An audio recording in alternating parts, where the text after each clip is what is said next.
resorting to other means of pressure will certainly not lead to any result and you will not succeed.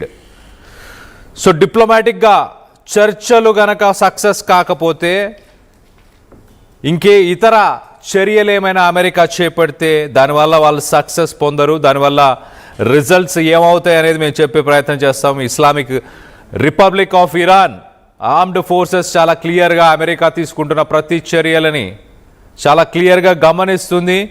దానికి తగ్గట్టే మేము రానున్న రోజుల్లో ఖచ్చితంగా రెస్పాండ్ అవుతామంటూ ఇటు Iranian spokesperson, foreign ministry spokesperson చెప్పుకొస్తున్నారు.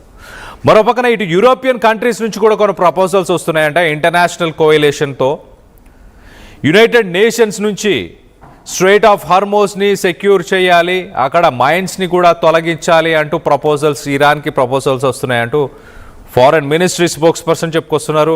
సో మొత్తం మీద స్ట్రెయిట్ ఆఫ్ హార్మోస్లో ప్రస్తుతానికి సెక్యూరిటీ గడిచిన 40 సంవత్సరాలు దాని సెక్యూరిటీని మేమే చూసుకున్నాం. 40 సంవత్సరాలు ఎలాంటి ఇబ్బందులు కలగలేదు.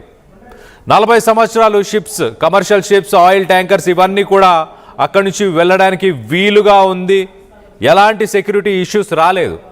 కానీ గడిచిన 40 రోజుల్లో సెక్యూరిటీ ఇష్యూస్ వస్తున్నాయి.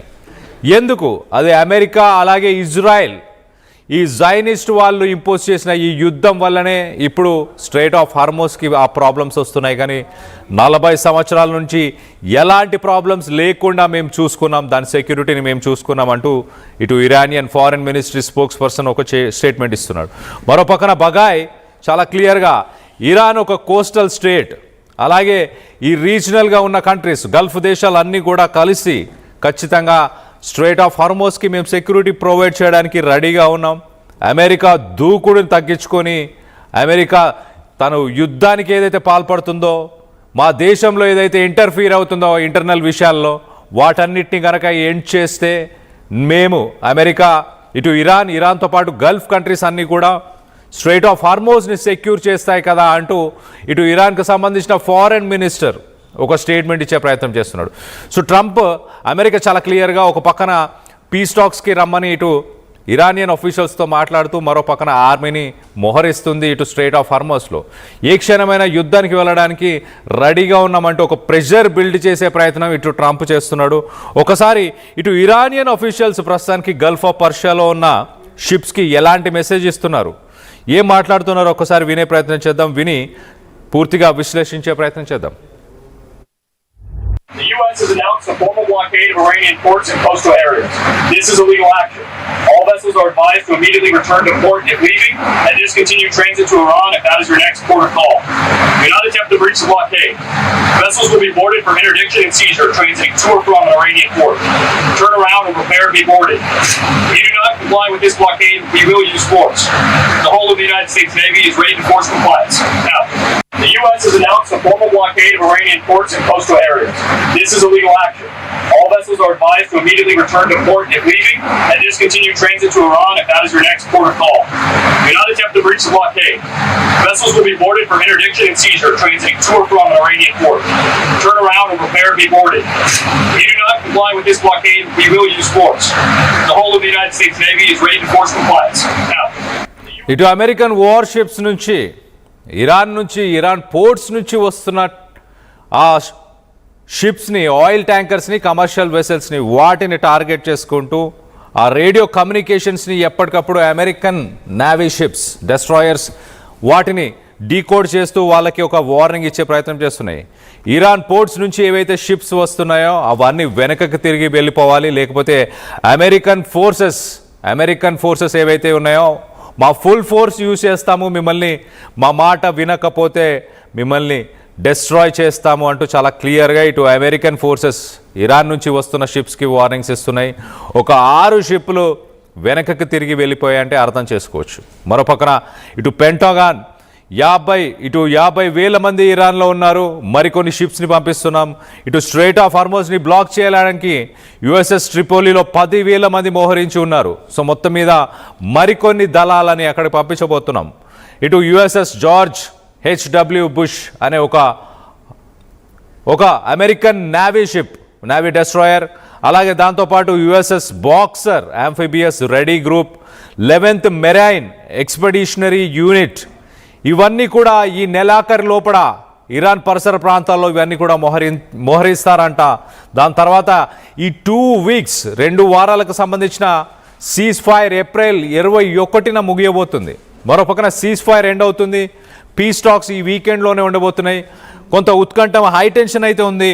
పీస్ టాక్స్ ఎలా జరగబోతున్నాయి, సక్సెస్ఫుల్గా అవ్వబోతున్నాయా? మరో పక్కన సీజ్ ఫైర్ ఎండ్ అయితే దాని తర్వాత యుద్ధాన్ని కొనసాగించబోతున్నారా? అమెరికా ఏదైనా ల్యాండ్ అటాక్ చేయడానికి ప్లాన్ చేస్తుందా? ఎందుకు ఇంతమంది సైనికులను ఇటు Gulf of Oman, Gulf of Persia, ఇటు స్ట్రేట్ ఆఫ్ హార్మోస్ పరిసర ప్రాంతాల్లోకి ఇన్ని యుద్ధ నౌకలు, ఇంతమంది సైనికులను అమెరికా పంపించాల్సిన అవసరం ఏముంది?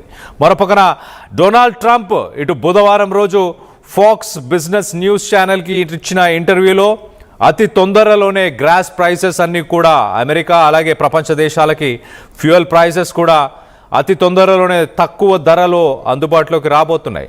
ఆ ధరలు తగ్గబోతున్నాయి అంటూ చెప్పారు. అలాగే I think it can be over very soon. If they are smart it will end soon. అది చాలా తొందరగా యుద్ధాన్ని ముగించవచ్చు, ఈ పీస్ టాక్స్ని కూడా ముగించవచ్చు. వాళ్ళు స్మార్ట్ అయితే కనుక ఖచ్చితంగా ఇది తొందరగానే ఎండ్ అవుతుంది అంటూ ఇరానియన్ ఆఫీషియల్స్ని, ఇరానియన్ గవర్నమెంట్ని ఉద్దేశించి ఆయన మాట్లాడుతున్నారు ఒక ఇంటర్వ్యూలో. మరో పక్కన ఇరాన్కి సంబంధించిన పోర్ట్స్ అన్నింటినీ కూడా పీస్ టాక్స్ అయిపోయిన తర్వాత ఆ పోర్ట్స్ అన్నింటినీ కూడా బ్లాక్ చేశారు. ఇరాన్ ప్రభుత్వం, ఇరాన్కి సంబంధించిన ఆఫీషియల్స్ సీజ్ ఫైర్కి ఇది ఒక వయలేషన్, మా దగ్గరికి వచ్చి వెళ్ళే షిప్స్ని బ్లాక్ చేయడం ఒక వయలేషన్ అంటూ చెప్పుకొచ్చే ప్రయత్నం చేస్తున్నారు. కానీ ఇరాన్ నుంచి ఎక్కువ శాతం షిప్స్, ఆయిల్ ట్యాంకర్స్ కానీ కమర్షియల్ షిప్స్ కానీ ఇరాన్కి జరగాల్సిన ట్రేడ్లో 90% ట్రేడ్ ఈ వాటర్ వేస్ గుండానే, ఈ స్ట్రేట్ ఆఫ్ హార్మోస్ నుంచే 90% ట్రేడ్ జరుగుతుంది. ఆ 90% ట్రేడ్లో ఇటు 70 నుంచి 80% ఇరాన్కి రావాల్సిన ఇన్కమ్ అంతా కూడా ఈ వాటర్ ట్రేడ్ నుంచే. మరి ముఖ్యంగా పెట్రోలియం అలాగే పెట్రోకెమికల్స్, ఆయిల్ ఇలాంటి వాటి నుంచే ఇరాన్కి ఎక్కువ శాతం ట్రేడ్ వస్తుంది. ఆ ట్రేడ్ని అడ్డుకునే ప్రయత్నం చేస్తే సీజ్ ఫైర్ ఉల్లంఘన చేస్తున్నారు అమెరికా అంటూ ఇరాన్ ఒక మాట చెప్పే ప్రయత్నం చేసింది. ఇదే కనుక కంటిన్యూ అయితే కనుక ఇటు పర్షియన్ గల్ఫ్ అలాగే సీ ఆఫ్ ఒమాన్ అలాగే రెడ్ సీ ఈ పరిసర ప్రాంతాల్లో ఖచ్చితంగా అక్కడ వాటిని కూడా బ్లాక్ చేస్తామంటున్నారు. అంటే సూయిజ్ కెనాల్ నుంచి ఇటు యూరోపియన్ కంట్రీస్ నుంచి రావాల్సిన షిప్స్, యూరోపియన్ కంట్రీస్ నుంచి సూయిజ్ కెనాల్ ద్వారా ఇటు చేరుకోవాల్సిన, ఇటు ఈస్టర్న్ కంట్రీస్కి చేరుకోవాల్సిన షిప్స్ అన్నిటి కూడా ప్రస్తుతానికి బ్లాకేడ్ పెడతామంటూ ఇటు హౌతీస్ నుంచి ఇరాన్ ఒక వార్నింగ్ ఇప్పించే ప్రయత్నం చేసింది. ప్రస్తుతానికి రెడ్ సీ నుంచి రావాల్సిన షిప్స్ అన్ని కూడా కేప్ ఆఫ్ ఇటు ఆఫ్రికా పరిసర ప్రాంతాల నుంచి చుట్టుగా తిరిగి రావాల్సిన పరిస్థితులు నెలకొని ఉన్నాయి. అంటే ఒక 14 days ఎక్స్ట్రా ట్రావెల్ టైం. ఎందుకంటే హౌతీస్ ఏ క్షణమైనా ఇటు రెడ్ సీ నుంచి వచ్చే ఆ షిప్స్ని అటాక్ చేస్తామంటూ వాళ్ళు కూడా వార్నింగ్ ఇస్తున్నారు. సో ఇరాన్ మీద ఎలాంటి ప్రెషర్ బిల్డ్ చేసినా మరొక సీ రూట్, మరొక ట్రేడ్ రూట్ అని చెప్పొచ్చు. స్ట్రేట్ ఆఫ్ హార్మోస్ నుంచి 20% ఆయిల్ సప్లై అవుతుంది ప్రపంచ దేశాలకి. ఇటు రెడ్ సీ నుంచి మనం చూస్తే సూయిజ్ కెనాల్ నుంచి ఎంతో గ్లోబల్ ట్రేడ్ జరుగుతుంది. ఒక 30% ప్రపంచానికి వెళ్ళాల్సిన ఆయిల్ ట్రేడ్, గ్లోబల్ ట్రేడ్ అంతా కూడా రెడ్ సీ నుంచి జరుగుతుంది. దాన్ని కూడా బ్లాక్ చేయగలగ సత్తా ఇరానియన్ ఫోర్సెస్కి ఉంది. ఖచ్చితంగా చేస్తాము అంటూ ఇటు ఇరానియన్ ఆఫీషియల్స్ చెప్తున్నారు. మరోపక్కన హౌతీస్ అక్కడికి వచ్చే షిప్స్కి ఆల్రెడీ వార్నింగ్స్ ఇస్తున్నట్టు తెలుస్తుంది. దీనికి సంబంధించి మీరేమనుకుంటున్నారు? మీ అభిప్రాయాలను కింద కామెంట్ రూపంలో తెలియపరచండి. The whole of the United States Navy is ready to force compliance. Now, the U.S. has announced a formal blockade of Iranian ports and coastal areas. This is illegal action. All vessels are advised to immediately return to port if leaving and discontinue transit to Iran if that is your next port of call. Do not attempt to breach the blockade. Vessels will be boarded for interdiction and seizure transiting to or from an Iranian port. Turn around and prepare to be boarded. If you do not comply with this blockade, we will use force. The whole of the United States Navy is ready to force compliance.